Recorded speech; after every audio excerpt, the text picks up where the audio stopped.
Hey, a few weeks ago, I threw it out on LinkedIn that you can ask me anything, and I loved seeing all the responses. We chose three of the best to be able to share with you the answers here. Check them out.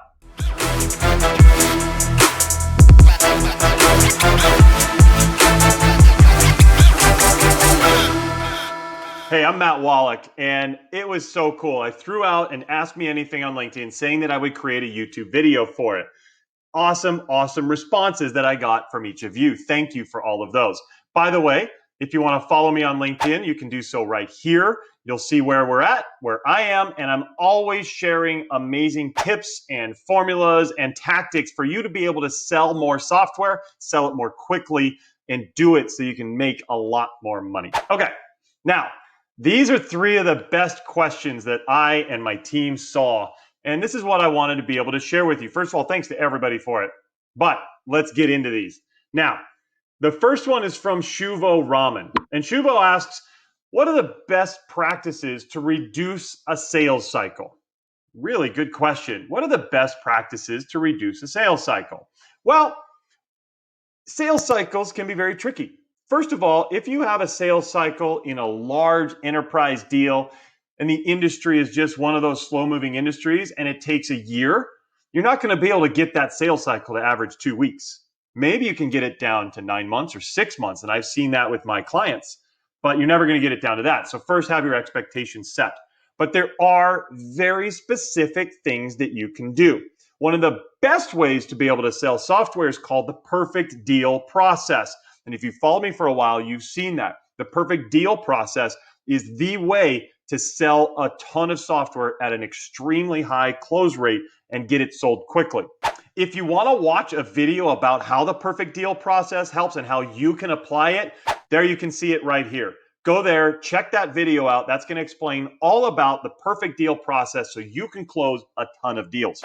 Now, in the perfect deal process, there's two parts of it. You've got the D at the beginning and you've got the L at the end. The D is for discovery. You've got to be able to do great discovery. And when you do great discovery, it can help your sales cycles. Let me tell you why. First of all, if you're able to learn their decision process, learn who the decision makers are, you're going to be able to better understand how to guide them through the process. So you have to be able to do great discovery in that point to understand what the steps need to be in order for you to close the deal. And secondly, in discovery, you need to understand if it's a fit. Is this the right potential customer for you? That's important because you don't want to sell to the wrong people. If you have the wrong people, then you're going to be going through a much longer sales process because they won't see the value.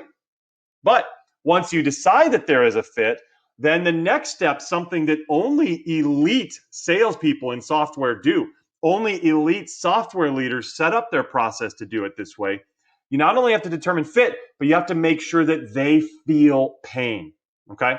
And it's not just understanding that there is pain, but that they feel how bad it is. They need to hate their pain. They need to be so upset that they have a problem that you know now you can fix it. But only when they realize how bad their situation is, will they be able to want to take steps and take those steps soon, right? If you're going through the desert and you're thirsty and the sun's baking you and it's so hot, well, it doesn't matter what kind of water it is that somebody hands you. If somebody says, here, take this, you're not going to ask, hey, is this filtered? Has this been purified? Is this reverse osmosis water?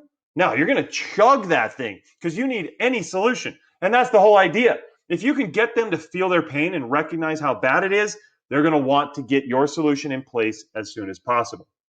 So reducing, make sure that you're selling to the right people, make sure that you do great discovery, make sure you do great leading as well. That's the next step. Once you've understood they're right, once you've showed them the product, you've understood that they see value, now you need to take charge. It's up to you to use their decision process to understand how you're going to be able to get them through the next steps, take control, and you lead them to close. When you can lead them effectively, the L in the perfect deal process, you are going to get tremendous results and you're going to reduce that sales cycle. So Shuvo, I hope that these tips help you reduce your sales cycles. That's one. By the way, another way to really help your sales cycles, get lower sales cycles, get better discovery, better lead, and all the rest of the process is a program I developed called Software Demo Secrets. Now, it's called Secrets because I'm sharing things that only the top 5% are doing. There are very specific things that must happen in a software sales process that most people don't know. They just have no clue. And I didn't have any clue either until I learned them, figured it all out. Now I'm sharing them with you. Software Demo Secrets is a program that I developed to help people who want to be able to sell a ton of software get those secrets so that they can make those deals happen, get more deals more quickly. You're going to love Software Demo Secrets. There's a link down there in the description. Go ahead and click that, take the training program, and get more deals. Okay, so we've had one great question. Thank you, Shuvo, for that. Next question. This is from Jake Title. Jake, I love this guy. Super awesome dude. I've worked with him. I've helped his business out. He's gotten some great results from that. But Jake asks, what are your thoughts on joint venture partnerships within the SaaS space? Well, it's a great question because joint ventures, you see them in a lot of industries, but you don't see them in SaaS.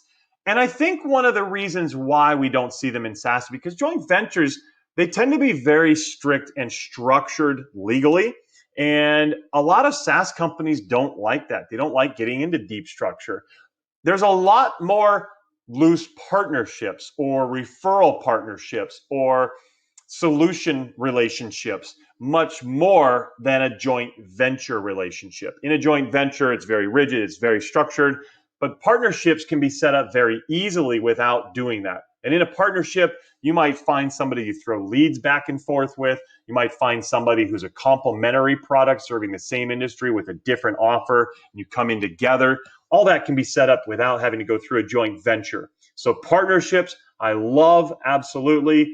I don't think you need joint ventures necessarily.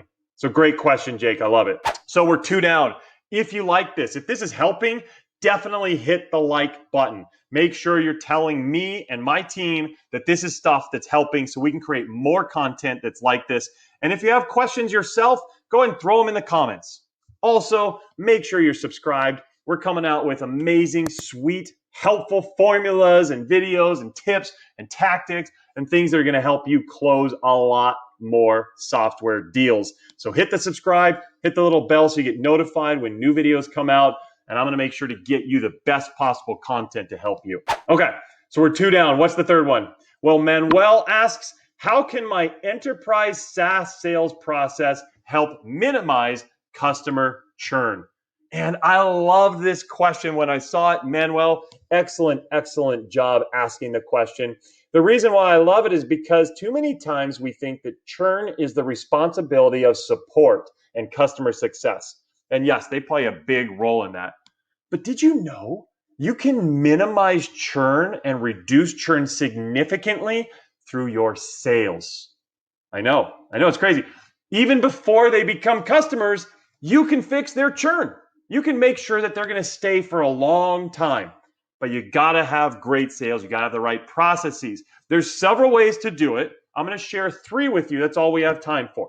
3 ways to reduce churn through great sales. Number 1, sell to the right customers. I kind of already told you this, but you need to understand who your ideal customer profile is, or your ICP, and then really understand the buyer personas and the user personas within that. When you do, make sure you stick to it. Sell to the right people. Because if you sell to the wrong people, somebody who doesn't quite see the value or doesn't fit for the program, then 2 things can happen. They're both bad. 1, you go through a very long, arduous sales process. It takes forever, and it's something that's going to drag on, and you end up losing a deal, but you spent so much time. That's bad. But it's not as bad as actually closing them, and they sign up, and they get in and realize it's bad, and it's not helpful for them. It's not designed for them. It's not serving their needs. They don't see value. Whew, that is bad. Now they're going to churn, and they're going to tell all their friends and colleagues that your product is terrible. It's not terrible. It's not built for them. So sell to the right customers. You're going to reduce churn and help your company. That's 1. Another, don't sell on price. If you sell on price, meaning you tell your prospect to buy because you're the lowest option, well, guess what? Once they buy and they come in, you've now trained them that they should be buying software based on the low priced option. That means that as soon as somebody else undercuts you, they're gone. You've already told them to buy based on price. They won't care about the value and the benefits you bring because you told them price is the best thing. So when you sell on price, you're going to increase churn. They're going to leave on price. That's 2. Another, don't sell vaporware. Another video I've done, don't sell vaporware. You can get it here. You can watch exactly what I mean by that. But really, vaporware is stuff that you haven't developed yet. Don't sell that you don't have it. Don't sell that you're going to have it. Don't say it's coming in 2 weeks, even if engineering told you that, because engineering sometimes hits snags, and in testing, it might not go well, and they pull the release. And so now you sold them, they close, they get in, and now they realize they don't have what you told them they're going to have, and they hate you, and they think you're shady, and it's bad. So don't sell vaporware. Don't sell stuff you don't have. Again, check that video out. It's going to share exactly why to do that and what to do instead. But these are 3 things, Manuel, that are going to help you make sure that you're having better retention, essentially, decreasing churn, even though you're in the sales process. We haven't gotten even into support. So thank you, Shuvo. Thank you, Jake. And thank you, Manuel, for the questions. Thank you also to everybody else who asked questions that we didn't get to. But maybe we'll do this again. If you like it, smash that like button. Also subscribe. And make sure that you hit software demo secrets. If you really want to close deals, if you really want amazing demos that are super powerful, that's going to get you all the lessons you need to get you where you have to be. Thank you very much for coming. We will see you next time. Take care.